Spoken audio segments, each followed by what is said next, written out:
ಏನು ಹೇಳಿದ್ದು, ತಂದೆಯವರು ಯಾವಾಗಲೂ ಕೂಡ ಸಾಮಾಜಿಕ ನ್ಯಾಯದಲ್ಲಿ ನಂಬಿಕೆ ಇಟ್ಕೊಂಡಿರೋವಂಥವ್ರು, ಕಾಂಗ್ರೆಸ್ ಜಾತ್ಯತೀತ ಸಿದ್ಧಾಂತ ನಂಬಿಕೆ ಇಟ್ಕೊಂಡಿರೋರು. ಅದೇ ಸಿದ್ಧಾಂತಗಳಲ್ಲಿ ಸತೀಶ್ ಜಾರಕಿಹೊಳಿ ಅವರು ಕೂಡ ನಂಬಿಕೆ ಇಟ್ಕೊಂಡು ಅದೇ ಪ್ರಕಾರ ನಡ್ಕೊಂಡು ಹೋಗ್ತಿರೋರು. 2028 ಆದಮೇಲೆ ಚುನಾವಣೆಗೆ ತಂದೆಯವ್ರು ನಿಂತ್ಕೊಳ್ಳಲ್ಲ ಅಂತ ಹೇಳಿದ್ದಾರೆ. ಸೊ ಅದಾದಮೇಲೆ ಆ ಕಾಂಗ್ರೆಸ್ ಸಿದ್ಧಾಂತನ ಇಟ್ಕೊಂಡು, ಜಾತ್ಯತೀತ ಸಿದ್ಧಾಂತ ಇಟ್ಕೊಂಡು ಎಷ್ಟೊಂದು ಜನ ರಾಜಕಾರಣಿಗಳು ಇದ್ದಾರೆ ನಮ್ಮ ಪಕ್ಷದಲ್ಲಿ, ಬಹಳಷ್ಟು ಯುವ ರಾಜಕಾರಣಿಗಳಿದ್ದಾರೆ. ಸೊ ಅವ್ರನ್ನೆಲ್ಲ ಅವ್ರು ಲೀಡ್ ಮಾಡಲಿ, ಅವ್ರಿಗೆಲ್ಲರೂ ಮಾರ್ಗದರ್ಶನ ಕೊಡಲಿ ಅಂತಷ್ಟೇ ನಾನು ಯಾಕೆ ಹೇಳಿದೆ ಅಂತಂತಂದರೆ ಅವರು ಕೂಡ ಅದೇ ಸಿದ್ಧಾಂತಗಳು ನಂಬಿಕೆ ಇಟ್ಕೊಂಡಿರೋರು. ಸೊ ಆ ರೀತಿ ಆ ಥರ ಜಾತ್ಯತೀತ ಸಿದ್ಧಾಂತ, ಸಾಮಾಜಿಕ ನ್ಯಾಯ ಸಿದ್ಧಾಂತ ಇದ್ರೊಂದು ನಂಬಿಕೆ ಇಟ್ಕೊಂಡು ಬೇಕಾದಷ್ಟು ಜನ ಲೀಡರ್ಗಳಿದ್ದಾರೆ.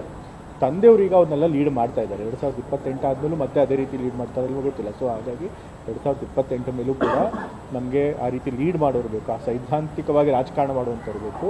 ಅಂಥ ನಾಯಕರಲ್ಲಿ ಸತೀಶ್ ಜಾರಕಿಹೊಳಿ ಸಾಹೇಬರು ಕೂಡ ಒಬ್ಬರು. ಸೊ ಹಾಗಾಗಿ ಆ ಥರ ಯಾರ್ಯಾರು ಆ ಸಿದ್ಧಾಂತಕ್ಕೆ ನಂಬಿಕೆ ಇಟ್ಕೊಂಡಿದ್ದಾರೆ ಆ ಎಲ್ಲ ರಾಜಕಾರಣಿಗಳು ನಾವು ಮಾರ್ಗದರ್ಶನ ಮಾಡಿ ಕೊನೆ ದಿನಗಳಿಂದ 2028 ಗಮನದಲ್ಲಿ ಇಟ್ಕೊಂಡು ನಾನು ಹೇಳಿದ್ದು ಕೊನೆ ದಿನ ಅಂತಂದ್ರೆ ನಾಳೆ ಕೊನೆ ದಿನ.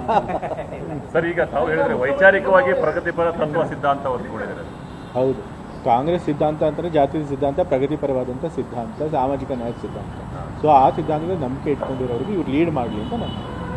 ಉತ್ತರಾಧಿಕಾರಿ, ಮುಂದಿನ ರಾಜಕೀಯ ಉತ್ತರಾಧಿಕಾರಿ, ರಾಜಕೀಯ ಉತ್ತರಾಧಿಕಾರಿ ಬಗ್ಗೆ ಮಾತನಾಡಿಲ್ಲ. ನಾನು ಹೇಳಿದ್ದು ಸೈದ್ಧಾಂತಿಕವಾಗಿ ರಾಜಕಾರಣ ಮಾಡೋರಿಗೆ ಅವರು ಲೀಡ್ ಮಾಡಲಿ, ಯಾಕೆಂದ್ರೆ ಕೂಡ ಅವರು ಕೂಡ ಒಬ್ಬರು ಸೈದ್ಧಾಂತಿಕ ರಾಜಕಾರಣಿ. ಸೊ ಅಂಥವ್ರನ್ನ ಅವ್ರು ಲೀಡ್ ಮಾಡಲಿ ಅಂತ.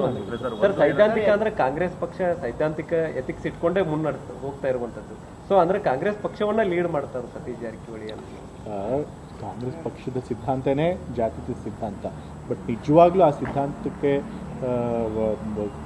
ಹೋಲ್ಡ್ ಆನ್ ಆಗಿ ಅದನ್ನು ನಡ್ಸ್ಕೊಂಡು ಹೋಗುವಂಥವ್ರು ಎಲ್ಲ ನಾಯಕರುಗಳು ಇಲ್ಲ. ಯಾಕೆಂತಂದರೆ ನಾವೆಲ್ಲ ಇನ್ನೂ ಯುವ ರಾಜಕಾರಣಿಗಳಿದ್ದೀವಿ. ಅವರಷ್ಟು ದೊಡ್ಡ ಹಿರಿಯ ನಾಯಕರಲ್ಲಿ ಆ ಥರದ್ದು ಭಾಳ ಕಮ್ಮಿ ಇರ್ತಾರೆ.